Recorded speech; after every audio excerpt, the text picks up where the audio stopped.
Watch and burn. Hey everyone, so today I wanted to discuss DJ Shadow and Cut Chemist Brainfreeze.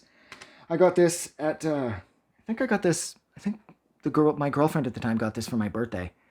Got me this for my birthday back around 2004, 2005. Pretty sure she got it from the CD Plus at the mall too. CD Plus are gone now. That's kind of cool that I still have this. I know that originally the 7-Eleven had sent them a cease and desist order because the artwork and everything is very 7-Eleven influenced. Instead of 7-Eleven, it's a 7-inch.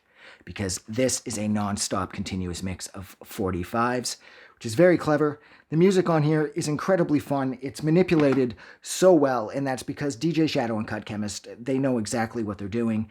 And whereas on one hand, they're sort of taking a page out of like Double Dee and Steinski's like lessons handbook or playbook, but I guess the major difference being that Double Dee and Steinski used audio tape and they chopped it up really tightly, and that's how they assembled their sort of like non-stop mixes, whereas this was done live using 45s and turntables, of course.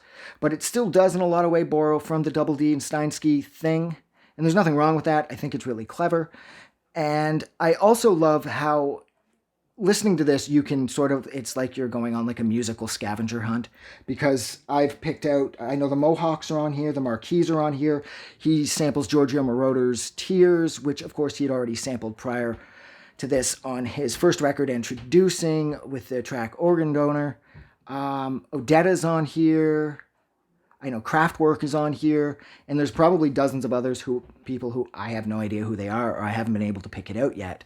But that's like one of my favorite aspects of this too, aside from the fact that the songs are incredibly catchy, they're mixed incredibly well, and they're manipulated with such creativity that this is like endlessly listenable. I do love, like I said, the musical scavenger hunt you get to go on, where you're trying to figure out, you know, where are the drums from, where are the vocals from, where's the bass from, and so on and so forth. And the more music you discover, the more you find that it may be on here, because so I also like the 7-Eleven vibe. I think it's really honest, because it's the sort of place you would find yourself at 3 a.m. after you've been crate diving all night trying to find a bunch of usable loops and whatnot to make music with. You would find yourself at a 7-Eleven buying Doritos and Slurpees.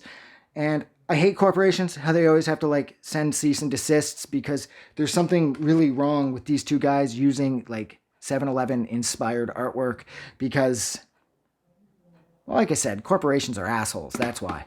They're so fucking like, oh, everything has to be so controlled and everything has to be so tightly wound that they're not allowed to have any fun.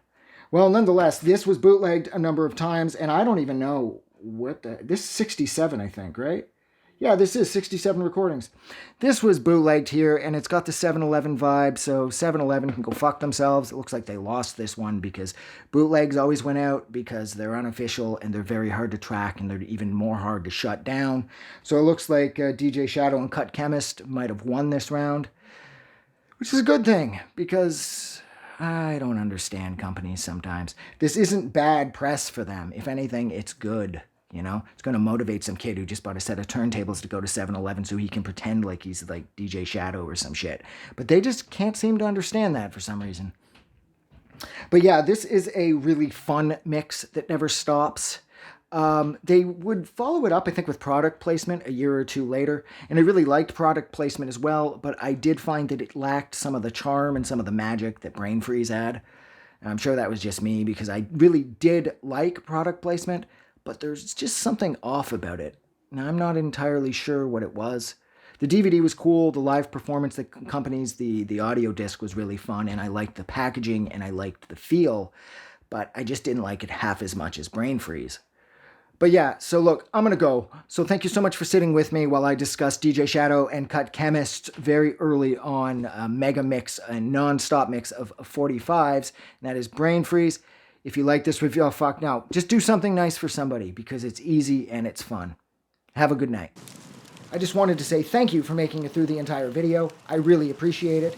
And I'm going to remind everyone one more time, even though I've probably already done this in the video that you just watched, to please click the like button as well as the subscribe button, because it helps this channel grow. And thank you for hitting like and subscribe, and we will see you guys really soon.